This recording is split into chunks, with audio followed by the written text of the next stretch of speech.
মৰমৰ ছাত্ৰ-ছাত্ৰীসকল, মানৱ সম্পদৰ উন্নয়নৰ প্ৰতিবন্ধকতাসমূহ আৰু চৰকাৰৰ ভূমিকা। আমি এই পাঠটো পঢ়ি আছিলোঁ। আজি খণ্ডটোত আমি চৰকাৰৰ কৰ্মসংস্থানৰ সৃষ্টিৰ ক্ষেত্ৰত কেনেকুৱা ধৰণৰ ভূমিকা আছে এই বিষয়ে আমি পঢ়িম। মানৱ সম্পদৰ উন্নয়নত চৰকাৰৰ ভূমিকা। এই ক্ষেত্ৰত কৰ্মসংস্থাননো কেনেদৰে গঠন কৰিছে বা সৃষ্টি কৰিছে এই বিষয়ে আমি আজি জানিম।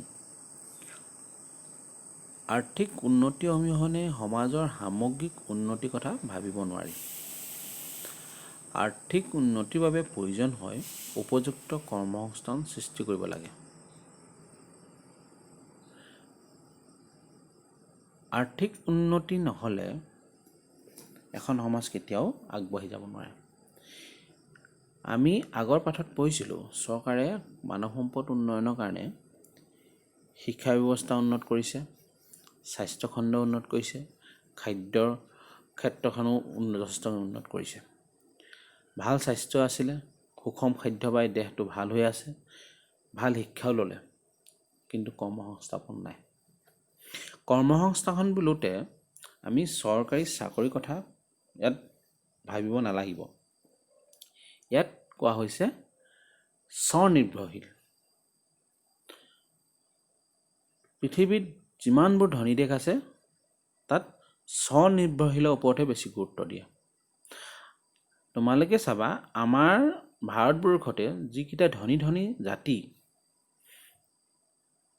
গুজৰাটী হওক, ৰাজস্থানৰ পৰা অহা মাৰোৱাৰীসকলেই চাবা তেখেতলোকে চৰকাৰী চাকৰি সলনি নিজে স্বনিৰ্ভৰশীল হ'বলৈ বিচাৰে। আৰু যি জাতিয়ে স্বনিৰ্ভৰশীল হ'ব সেই জাতিহে আৰ্থিক উন্নতি দেখা পাব বা আৰ্থিক স্বাধীনতা দেখা পাব।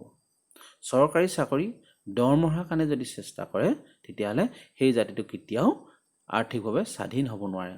সি সদায় পৰাধীন হৈ থাকিব, কাৰণ দৰমহাৰ কাৰণে চৰকাৰৰ ওচৰত হাত পাতি থাকিব লাগিব, আশা কৰি থাকিব লাগিব। এতিয়া আমাৰ মানৱ সম্পদ উন্নয়নৰ বাবে চৰকাৰে বিভিন্ন ধৰণৰ স্বনিৰ্ভৰশীল আঁচনি তৈয়াৰ কৰিছে আৰু তৈয়াৰ কৰাটো প্ৰয়োজন, কাৰণ চৰকাৰে দেশত থকা সকলো যুৱক যুৱতীকে চৰকাৰী চাকৰি দিব নোৱাৰে, কিন্তু তেখেতলোকক নিজেই কিবা এটা কৰি খাব পৰাকৈ, নিজে আৰ্থিকভাৱে স্বাৱলম্বী হ'ব পৰাকৈ বা নিজেও স্বাৱলম্বী হোৱাৰ লগতে আন 10জনক কৰ্মসংস্থাপন দিব পৰাকৈ কিছুমান আঁচনি যুগুত কৰিছে। আৰু কৰিছে মানে কৰি আছে আৰু কৰি থাকিব। আৰু সেই স্বনিৰ্ভৰশীল আঁচনিখিনি আমাৰ যুৱতীসকলে ল'ব পাৰিব লাগিব। ইয়াৰ লগতে স্বনিৰ্ভৰশীল কথাটো কওঁতে এটা কথা আহিব লাগিব, চৰকাৰে বিভিন্ন ধৰণৰ ব্যৱস্থা গ্ৰহণ কৰিছে, কিন্তু তাৰ লগতে এটা কথা আহিব লাগিব, যুৱক যুৱতীসকলক তেনেদৰে আমি প্ৰশিক্ষণো দিব লাগিব। বৰ্তমান এটা কথা আহিছে যে ভাৰতৰ শিক্ষা ব্যৱস্থাটো সলনি কৰিব হ'ল। আমি যি সাধাৰণ বিষয়বোৰ পঢ়ি থাকোঁ তাৰ সলনি কি কৰিব লাগে, টেকনিকেল এডুকেশ্যন দিব লাগে বুলি কৈছে, মানে বৃত্তিমূলক শিক্ষাৰ ওপৰতে বেছি গুৰুত্ব দিব লাগে বুলি কৈছে বৰ্তমান, যাতে হাতে কামে কৰি কৰা কামবোৰ স্কুলৰ লেভেলৰ পৰা শিকি যায়। জাপানৰ বৰ্তমান শিক্ষা ব্যৱস্থাটো তেনেকুৱা হৈছে, য'ত সাধাৰণ কিতাপ পঢ়াতকৈ হাতে কামে কৰি যিটো টেকনিকেল এডুকেশ্যন সেই ব্যৱস্থাৰ ওপৰত বেছিকৈ গুৰুত্ব দিছে। স্বনিয়োজনৰ বাবে যুৱক যুৱতীসকলৰ বাবে চৰকাৰে দক্ষতা বৃদ্ধি প্ৰশিক্ষণ ব্যৱস্থা লোৱাটো প্ৰয়োজন, হয় নে নহয়? মানুহজনে স্বনিৰ্ভৰশীল হ'ব, কি কৰিব? ধৰি লোৱা এগৰাকী ছোৱালীয়ে টেইলাৰিং দোকান খুলিম পাৰিছে বা চিলাই দোকান, চিলাই কৰিব, কিন্তু চোলাটো চিলাবৰ কাৰণে কাটিবতো জানিব লাগিব, কাপোৰটো কেনেকৈ চিলাব লাগিব সেই কথাখিনিতো জানিব লাগিব। সেই কথাখিনি কি কৰিব, ক'ৰপৰা শিকিব? সেই প্ৰশিক্ষণটো চৰকাৰে দিব।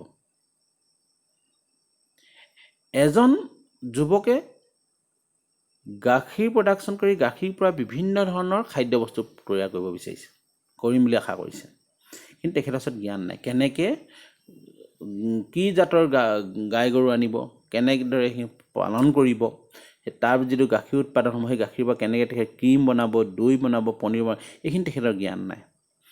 কিন্তু সেই জ্ঞানৰ ব্যৱস্থাটো কোনে কৰিব? সেই প্ৰশিক্ষণৰ ব্যৱস্থাটো কোনে কৰিব লাগিব? চৰকাৰে কৰিব লাগিব। আৰু কৰিছে। নিবনুৱাসকলৰ বাবে ঋণ দিয়াৰ ব্যৱস্থা চৰকাৰে ল'ব লাগে। চৰকাৰে এই ব্যৱস্থাটো কৰিছে। এজন যুৱকে, দুখীয়া যুৱক, তেখেতৰ ঘৰত মাটি আছে কিন্তু পইচা নাই। তেখেতে ভাবিছে মই উন্নত ধৰণে বিজ্ঞানসন্মতভাৱে মই কিবা এটা খেতি কৰিম। তেখেতক কি লাগিব? এতিয়া বিজ্ঞানসন্মত ধৰণে খেতি কৰিবৰ কাৰণে গৰু দৰকাৰ নাই, তাত হাল দৰকাৰ নাই, তাত তেখেত লাগিব ট্ৰেক্টৰ লাগিব, বিভিন্ন ধৰণৰ ধান মৰা যন্ত্ৰ লাগিব বা অন্য শস্য মৰা যন্ত্ৰ লাগিব, ঘাঁহ কটা যন্ত্ৰ লাগিব, দৰৱ দিয়া যন্ত্ৰ লাগিব। এই যন্ত্ৰখিনি কিনিব তেখেতৰ ওচৰত পইচা নাই। এই পইচাৰ ব্যৱস্থাটো কোনে কৰি দিব? চৰকাৰে। ঋণ দিয়াৰ ব্যৱস্থা চৰকাৰে কৰি দিব। ছাত্ৰ ছাত্ৰীসকল, এতিয়া আহাচোন, চৰকাৰে কৰ্মসংস্থাপন সৃষ্টিৰ বাবে লোৱা বিভিন্ন আঁচনিসমূহ কি কি? তাৰে কেইটামান আমি চাওঁ। প্ৰথম আহিলে মহাত্মা গান্ধীৰ ৰাষ্ট্ৰীয় গ্ৰামীণ নিয়োগ নিশ্চিতকৰণ আঁচনি। ইয়াত গাঁৱৰ লোকসকলক বছৰেকত 100টা দিনৰ কৰ্মসংস্থাপনৰ সুবিধা দিয়া হৈছে। এই 100টা দিনত চৰকাৰে বিভিন্ন কামত গাঁৱৰ ৰাইজক নিয়োগ কৰিব আৰু তাৰ বিপৰীতে তেখেতলোকক এটা মজুৰি দিব। আমি যাক কওঁ জব কাৰ্ড। জব কাৰ্ডৰ দ্বাৰা কাম কৰে। তোমালোকে নিশ্চয় গাঁৱৰ নিজৰ নিজৰ অঞ্চলবোৰত দেখিছা, ৰাস্তা বনোৱা, পুখুৰী খন্দা, বিভিন্ন ৰাজহুৱা ঘৰ বনোৱা, নিৰ্মাণ কৰা ইত্যাদিবোৰ কাম গাঁও অঞ্চলত এইবোৰ মহাত্মা গান্ধীৰ ৰাষ্ট্ৰীয় গ্ৰামীণ নিয়োগ নিশ্চিতকৰণ অধীনতে হয়, যাক কোৱা হয় এমৰেগা আঁচনি, আৰু সাধাৰণ অৰ্থত আমি কওঁ জব কাৰ্ড। চহৰ অঞ্চলতো প্ৰধানমন্ত্ৰী কৰ্মসংস্থান নিশ্চিতকৰণ কৰ্মসূচী হাতত লোৱা হৈছে। চহৰ অঞ্চলত থকা লোকসকলকো এই কৰ্মসূচীৰ দ্বাৰা কাম দিয়া হয়। দীনদয়াল উপাধ্যায় কৌশল দক্ষতা বৃদ্ধি আঁচনি। এই আঁচনিখনৰ দ্বাৰা দেশৰ বা ৰাজ্যৰ যুৱক যুৱতীসকলক বিভিন্ন স্বনিয়োজন আঁচনিৰ কামৰ কাৰণে বিভিন্ন ধৰণৰ প্ৰশিক্ষণ দিয়া হয়। উদাহৰণস্বৰূপে ৱেল্ডাৰ, ইলেক্ট্ৰিচিয়ান, বিউটিচিয়ান আৰু বিভিন্ন ধৰণৰ প্ৰশিক্ষণ এই দীনদয়াল উপাধ্যায় কৌশল দক্ষতা বৃদ্ধি আঁচনিৰ অধীনত দিয়া হয়। ট্ৰাইচেম, জনজাতি যুৱ কৌশল বৃদ্ধি ব্যৱস্থা। ইয়াত জনজাতিসকলৰ যুৱক যুৱতীসকলৰ কৌশল বৃদ্ধিৰ যি প্ৰশিক্ষণ এই আঁচনিৰ দ্বাৰা দিয়া হয়। পৰ্যটন বিকাশ ব্যৱস্থা। আমাৰ অসম অঞ্চলসমূহত পৰ্যটকৰ কাৰণে বিভিন্ন আকৰ্ষণীয় অঞ্চল ঠাই আছে আৰু বিদেশৰ পৰা যথেষ্ট মানুহো আহে চাবলৈ। এই পৰ্যটকসকলক যাতে ভালদৰে আপ্যায়ন কৰিব পাৰি, তেখেতলোকক ভালদৰে ইয়াত শুশ্ৰূষা কৰিব পাৰি, তাৰ কাৰণে কিছুমান আঁচনি লোৱা হৈছে। ধৰি লোৱা ভাল হোটেল খোলা, ভাল ৰেষ্টুৰাঁ খোলা, তেখেতলোকক অনা নিয়া কৰিবৰ কাৰণে বিভিন্ন ধৰণৰ গাড়ীৰ ব্যৱস্থা কৰা। এই কামখিনি কোনে কৰিব? আমাৰ অঞ্চলত থকা যুৱক যুৱতীসকলেই কৰিব লাগিব। তেখেতলোকক কেনেদৰে বিদেশী পৰ্যটকসকলক কেনেকৈ আপ্যায়ন কৰিব লাগিব, কেনেদৰে তেখেতলোকক খাদ্য প্ৰস্তুত কৰি খুৱাব লাগিব, কেনেদৰে তেখেতলোকক এয়াৰপৰ্টৰ পৰা আনি তেখেতলোকৰ ঠাইবোৰ দেখুৱাব লাগিব,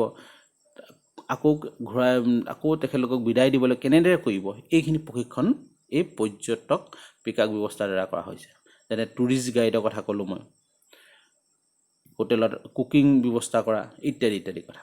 বৃত্তিমূলক শিক্ষা ব্যৱস্থা। বৃত্তিমূলক শিক্ষা ব্যৱস্থা মানে ITI, য'ত ইণ্ডাষ্ট্ৰিয়েল ট্ৰেইনিং ইনষ্টিটিউট বুলি কোৱা হয়, য'ত বিভিন্ন ধৰণৰ বৃত্তিমূলক শিক্ষা দিয়া হয়। Diesel mechanic, motor mechanic, fitter, electrician, stenographer ইত্যাদি ইত্যাদি। আৰু এইবোৰ শিক্ষা লৈ বিভিন্ন ধৰণৰ কামত যুৱক যুৱতীসকল নিয়োজিত হ'ব পাৰে। আত্মসহায়ক গোট ব্যৱস্থা। এই আত্মসহায়ক গোট ব্যৱস্থাত তোমালোকে নিশ্চয়, বিশেষকৈ যিসকল গাঁৱৰ ল'ৰা ছোৱালী ছাত্ৰ ছাত্ৰী আছে, তোমালোকে নিশ্চয় এইটো কথা সহজে গম পাইছা যে আত্মসহায়ক গোট কি কয়। সাধাৰণ অৰ্থত কয় গোট বুলি কয়, য'ত চৰকাৰে এটা নিৰ্দিষ্ট পৰিমাণৰ আৰ্থিক অনুদান দিয়ে। সেই অনুদানৰ দ্বাৰা কি কৰে, এটা 10জনীয়া গোটে মহিলা হ'ব পাৰে বা পুৰুষো হ'ব পাৰে, গোটে কি কৰে, বিভিন্ন উৎপাদনী কামত এই পইচা যিটো অনুদান পায় সেই অনুদানটো ব্যৱহাৰ কৰে। গাহৰি পালন কৰে, কুকুৰা পালন কৰে, কাপোৰ বয় আৰু তেখেতলোকে তাৰ পৰা সেইবোৰ বিক্ৰী কৰি কিছুমান লাভালাভ পায়। আৰু যোনে যিমান ভাল কাম কৰিব চৰকাৰে সিমান অনুপাতে তেখেতলোকক আৰ্থিক অনুদান বঢ়াই গৈ থাকিব আৰু তেনেদৰে তেখেতলোকে কামবোৰ কৰি থাকে। তাৰপিছত আহিলে কৃষি ঋণৰ ব্যৱস্থা। মই প্ৰথমেই কৈছোঁ, এজন যুৱকে ভালদৰে খেতি কৰিব বিচাৰিছে আধুনিক প্ৰযুক্তিৰ ব্যৱহাৰ কৰি, কিন্তু তেখেতৰ পইচা নাই। তেতিয়া কি কৰিব? এই কৃষি ঋণৰ ব্যৱস্থাৰ দ্বাৰা ভাল বীজ কিনিবৰ কাৰণে, সাৰ কিনিবৰ কাৰণে, মাটি চহাবৰ কাৰণে বা অন্যান্য কামৰ কাৰণে বিভিন্ন যন্ত্ৰ পাতি কিনিবৰ কাৰণে এই কৃষি ঋণৰ ব্যৱস্থা কৰিছে। উদাহৰণস্বৰূপে KCC লোন বুলি ক'ব এটা আছে। তাৰপিছত আহিলে অন্যান্য কৰ্মসংস্থানজনিত ঋণৰ ব্যৱস্থা। এজন মানুহে এখন দোকান খুলিব বিচাৰিছে, দোকানৰ কাৰণে পইচা নাই, তেখেতে কি কৰিব? লোন লোৱাৰ ব্যৱস্থা কৰিব পাৰিব। চৰকাৰে তেনেকুৱা লোনৰ ব্যৱস্থা কৰিছে। তেনেকুৱা এটা লোনৰ নাম হৈছে মুদ্ৰা লোনৰ ব্যৱস্থা কৰিছে। কোনো এজন মানুহে গাড়ী কিনিব বিচাৰিছে, গাড়ী তেখেতলোকে ভাড়া মাৰিব, তাৰ কাৰণেও ঋণ ব্যৱস্থা কৰিছে। এই ব্যৱস্থা কোনে কৰিছে? চৰকাৰে কৰিছে, যাতে দেশৰ যুৱক যুৱতীসকলে নিবনুৱা হৈ এনেই বহি নাথাকক। বিভিন্ন ধৰণে বিভিন্ন উপায়েৰে তেখেতলোকে আৰ্থিকভাৱে যাতে স্বাৱলম্বী হওক, বিভিন্ন প্ৰকাৰে অৰ্থ উপাৰ্জন কৰক। চৰকাৰৰ উদ্দেশ্য সেইটোৱে, কোনো নিবনুৱা হৈ বহি নাথাকক আৰু কৰ্মসংস্থাপনৰ লগত জড়িত হওক বা ভালভাৱে অৰ্থ উপাৰ্জন কৰা কামত জড়িত হৈ থাকক। যেতিয়া নেকি এখন দেশত নিবনুৱা সমস্যা কমিব, তেতিয়া সমাজখনত অন্যান্য বহুত বেয়া প্ৰভাৱৰ পৰা মুক্ত হ'ব।